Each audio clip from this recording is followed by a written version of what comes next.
La richesse d'un pays, c'est la richesse, la somme de la richesse de ses habitants. Et si on n'a jamais enseigné aux habitants comment il faut faire pour devenir riche, on ne doit pas s'étonner que la pauvreté puisse prendre des dessous.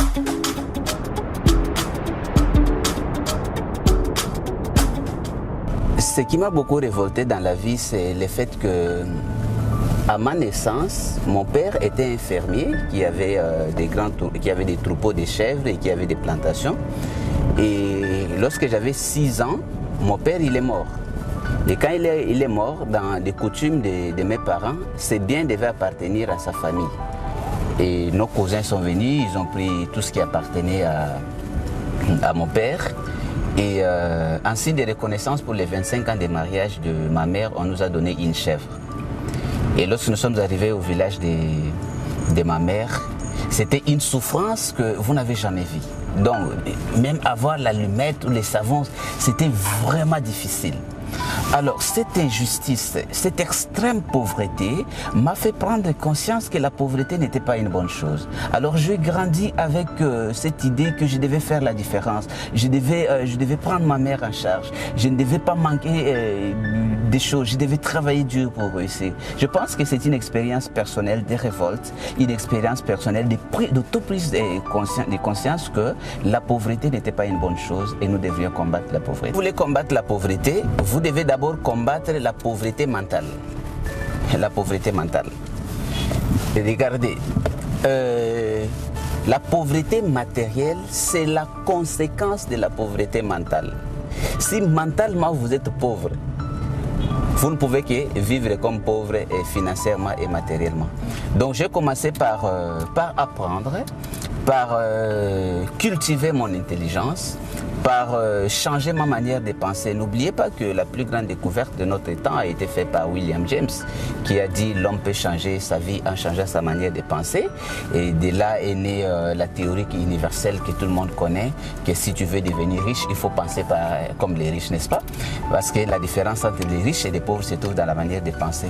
Donc j'avais investi assez de temps pour changer d'abord ma propre manière de penser. D'ailleurs, n'oubliez pas que les combats que je fais aujourd'hui, c'est juste d'abord pour changer la manière de penser des pauvres. Parce que rien ne bloque autant la vie d'un pauvre que sa programmation. Et la programmation ne vient que de sa perception et sa manière de penser. J'ai un commentaire sur cet ouvrage, Pouvez-vous devenir riche à l'eau au sel? Il faut savoir. C'est la phase qui m'intéresse. Hein. C'est qu'il faut savoir avant de mourir pauvre. Oui, parce que la richesse a deux aspects. Il y a l'aspect rationnel et il y a l'aspect psychologique. Et l'aspect psychologique est beaucoup plus important que l'aspect rationnel.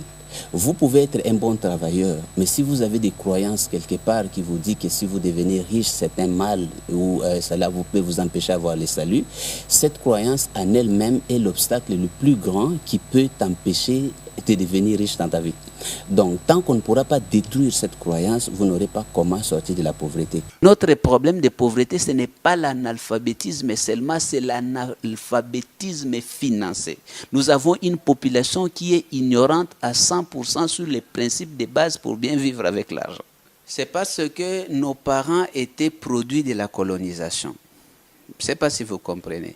Il y avait une rupture entre la culture traditionnelle africaine avant l'arrivée du colon et la culture de nos parents. Hein. Et cette culture de nos parents, c'est la culture qu'ils ont héritée de la colonisation, où la logique était de former une personne à une profession. Ça peut être un enseignant, un mécanicien, un infirmier qui travaille, il reçoit son salaire, il dépense, il vit une vie stable, n'est-ce pas?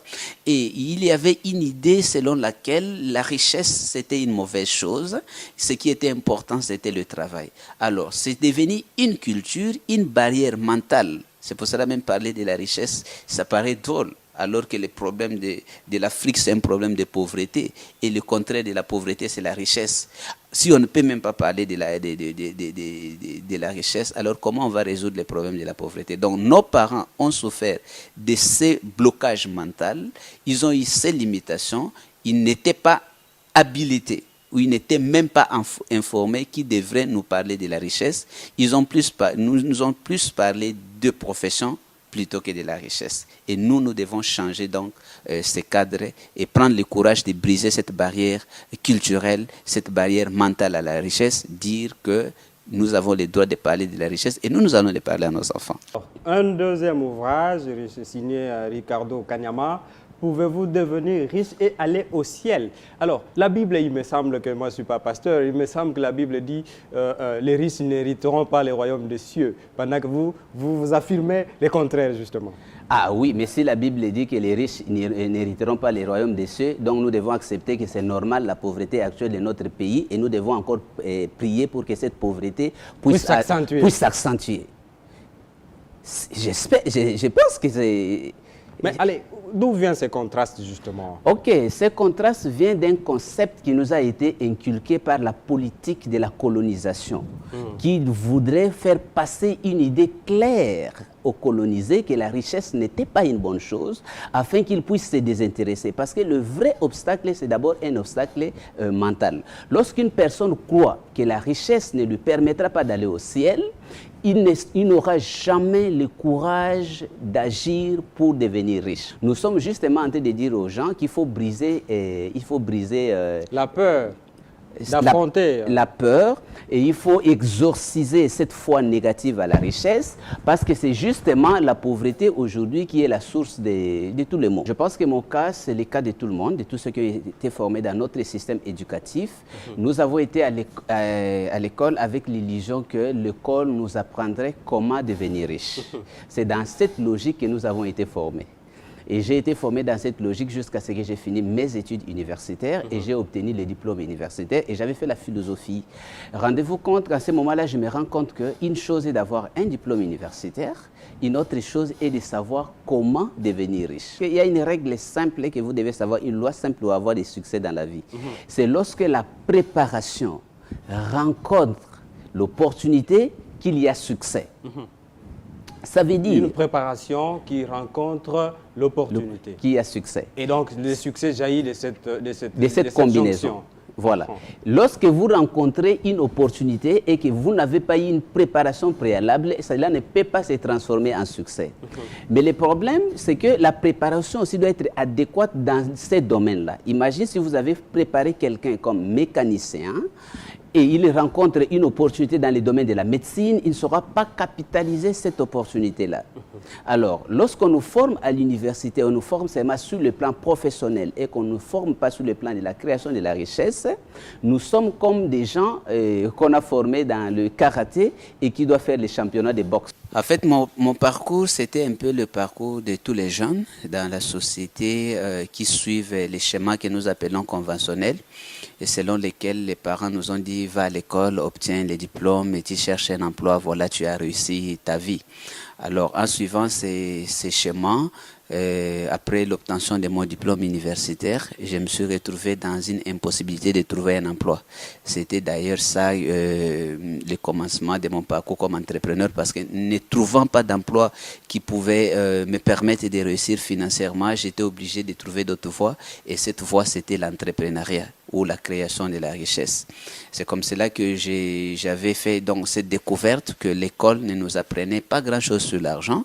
L'école nous apprenait uniquement une profession, donc des compétences et des connaissances professionnelles, ce qui fait que nous étions tous professionnellement instruits, mais financièrement ignorants.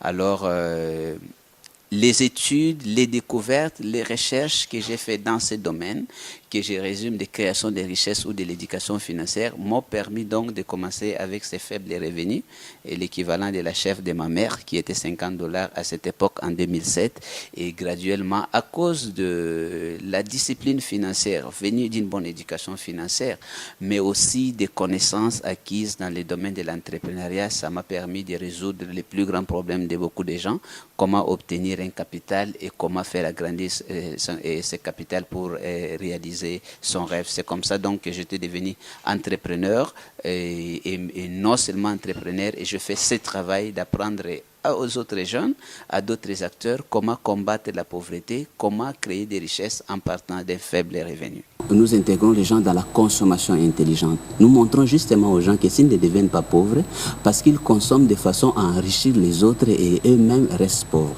Alors notre programme a ainsi... Pardon. La phase est intelligente. Ils consomment... C'est la consommation appauvrissante. Voilà, consommation appauvrissante. Donc, ils consomment de façon à rendre les autres et restent pauvres. Et si nous pouvons interpréter qui est-ce qu'on a enrichi, pas seulement Maman Lopango, mais je vais vous dire une chose. Qui est pauvre en République démocratique du Congo? Est-ce que c'est les Congolais ou c'est l'étranger? Vous allez remarquer que la grande partie des étrangers qui sont dans notre pays sont riches. Et nous, les pauvres, les Congolais, nous sommes pauvres. Parce qu'on n'est pas contre, mais nous sommes... Oui. Pourquoi? Parce qu'ils sont vendeurs de services. Ils sont vendeurs de produits. Et nous ne sommes que des consommateurs. Et dans la logique capitaliste, c'est le consommateur qui prend en charge toute la chaîne de la production jusqu'à la vente. Je prends un exemple. L'Indien qui importe les médicaments ne paie rien. Il paie son médicament à $1. Il augmente ses charges. Même si Bamatisi douane comment, il sait que Moutako Foutango Ezali, le Congolais qui va consommer. C'est le Congolais qui va prendre ces médicaments qui, s'il vous plaît, qui aura payé toute la chaîne d'ici jusqu'à Sonafi en France qui a produit les médicaments. Voilà. Alors nous devons donc, si nous n'adoptons pas l'intelligence financière dans la consommation, nous risquons d'être seulement des consommateurs qui enrichissent des autres. Voilà pourquoi nous enseignons les gens la consommation intelligente, comment gagner l'argent dans ta propre consommation. Ça veut dire comment gagner, lorsque tu fais tes achats de consommation, tu n'acquiers pas seulement les biens de consommation, mais que tu gagnes aussi comme les autres gagneront. Je parle bien d'un premier cadre qui permet à un Congolais de devenir vendeur de ce qu'il consomme. Comme ça, il peut gagner jusqu'à 40, jusqu'à 60% des intérêts produits par sa consommation. C'est pour ça que nous avons amené donc le concept de consommation intelligente. Comment consommer de façon à gagner de l'argent au lieu de consommer de la façon à le perdre. Notre objectif est simple. D'abord, nous devenons vendeurs de ce que nous consommons et plus tard, nous préparons des gens à devenir producteurs de ce que nous consommons. Et lorsque vous devenez producteur de ce que vous consommez, vous vous rendez vous-même riche et vous pouvez observer. Nos ancêtres avaient cette intelligence. Ils savaient que lorsque tu as produit 10 sacs de maïs, tu devais avoir l'intelligence qui te permet de résoudre tes problèmes avec 9 sacs. Et quel que soit le problème, tu ne devrais pas utiliser le 10e sac. Le 10e sac devait servir comme moyen qui te permet de ressemer et de multiplier encore la richesse. Voilà, alors nos ancêtres avaient cette sagesse. Malheureusement, l'homme moderne qui a été formé dans l'école conventionnelle a appris à produire des richesses et il n'a pas appris cette sagesse parce que garder sa chèvre, c'est comme garder une partie de son revenu qui devait être destiné non pour la consommation, mais pour la création de plus de richesses. Les vrais riches congolais ne distribuent pas l'argent. Ce sont des gens qui ont trouvé l'argent l'argent de la facilité qui distribuent l'argent. Je peux vous parler de certains riches de ces pays, des self-made men, des gens que nous sommes en train de nous inspirer, comme les Augustin Dokolo, que ce pays a connu. C'est un self-made parti de strictement rien et qui a eu une des banques ici au Congo. Vous n'allez pas me dire que c'est quelqu'un qui faisait distribuer l'argent à la rue. Nous connaissons des gens comme Kindwelo. Ce sont des self-made de ce pays, ils sont partis de strictement rien. Il a eu ici une banque aussi dans ce pays ici. Tu n'as jamais vu M. Kindwelo quelque part dans la rue distribuer de l'argent parce que c'est de l'argent acquis au prix du travail et de la sagesse. Et vous connaissez, je peux vous donner d'autres exemples, c'est des gens qui sont devenus riches et qui ne distribuent pas l'argent. Tu connais M. Ledia, c'est l'un des grands hommes d'affaires dans notre pays. Tu ne le vois pas distribuer l'argent dans la rue. Nous connaissons les gens qui distribuent l'argent. C'est ceux qui ont hérité de l'argent sans effort. Ces gens-là peuvent distribuer parce que c'est comme ça, c'est pour accomplir la Bible. Et tout argent que vous obtenez sans effort, vous devez aussi le perdre sans effort. Moi, je pense à cette génération sacrifiée qui a toutes les qualités possibles pour devenir riche, voire pour devenir millionnaire, mais qui n'a pas de modèle et où il n'a pas d'enseignant, qui n'a pas de coach pour les aider d'abord à arriver grand comme cela et en plus à les aider à atteindre ces objectifs. Parce qu'il ne suffit pas seulement d'avoir les désirs de réussir ou de devenir riche, il faut avoir des enseignants pour y arriver. N'oubliez pas que s'il n'y avait pas d'enseignants, dans différents domaines, les jeunes ne pouvaient pas devenir des professionnels dans différents domaines. S'il n'y avait pas d'enseignants des droits, on ne pourrait pas avoir des juristes aujourd'hui. S'il n'y avait pas d'enseignants de médecine, on ne pouvait pas avoir des médecins aujourd'hui. Et si on n'a pas d'enseignants qui enseignent aux jeunes comment devenir riche, comment devenir entrepreneur à succès, comment avoir les succès, alors ces jeunes n'auront pas comment concrétiser leur désir de devenir. Mais moi, je le fais parce que... vous vous exposez? Oui, je m'expose, mais il faut absolument inspirer cette génération, n'est-ce pas? Notre vie aussi, quelque part, doit servir d'exemple, doit servir de sacrifice pour d'autres. Si nous voulons une génération différente, nous avons besoin que la génération puisse avoir...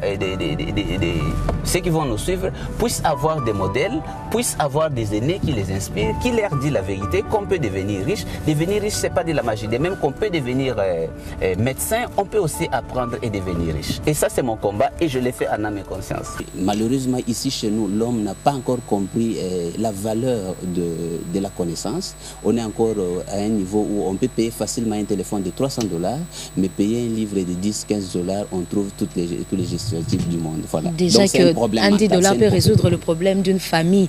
Alors sacrifier ces $10, économiser encore, épargner jusqu'à atteindre 15 pour acheter un livre. Mais c'est à vous de faire les choix. Est-ce que vous voulez sortir de la pauvreté? Si vous ne voulez pas sortir de la pauvreté, continuez à faire la même chose. Voilà. Einstein a dit ceci. Être insensé, c'est continuer à faire les choses toujours de la même manière et vouloir que les résultats changent. Avant la discipline, c'est la connaissance, parce que la discipline, c'est l'application stricte d'une connaissance. Alors, mais notre problème, d'abord, c'est un problème de connaissance. Vous allez vous rendre compte, dans les travaux que je suis en train de faire, vous trouvez que 90% des gens n'ont jamais lu un livre sur les succès. Comment voulez-vous que les gens puissent réussir? C'est un appel que nous lançons à notre pays. Je pense que ce comportement a montré ses limites. Si tu veux réussir, la lecture des livres de succès, c'est une voie incontournable. Retenir une chose, que les succès financiers ne doivent pas être négligés, parce que les pertes sont énormes. Les parents doivent comprendre que ne pas faire ce que nous sommes en train de leur demander de faire signifie qu'ils vont se battre pour former des esclaves pendant 18 ans. Je l'ai dit bien, pendant 18 ans. Donc, il faut envoyer les enfants à l'école, ils vont payer les frais scolaires, ils vont leur donner la nourriture, les transports et tout pendant 18 ans. Et ça sera des investissements à perte.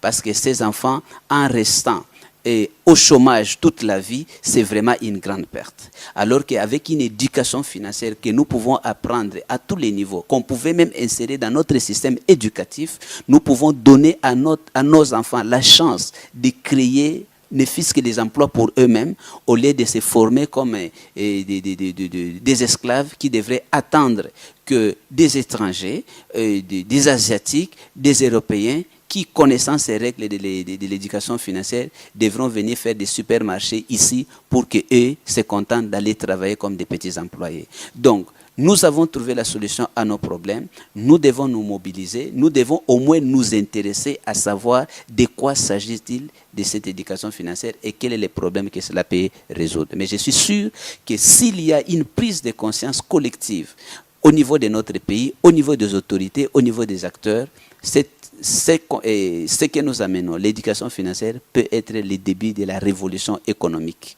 pour notre pays et pour l'Afrique.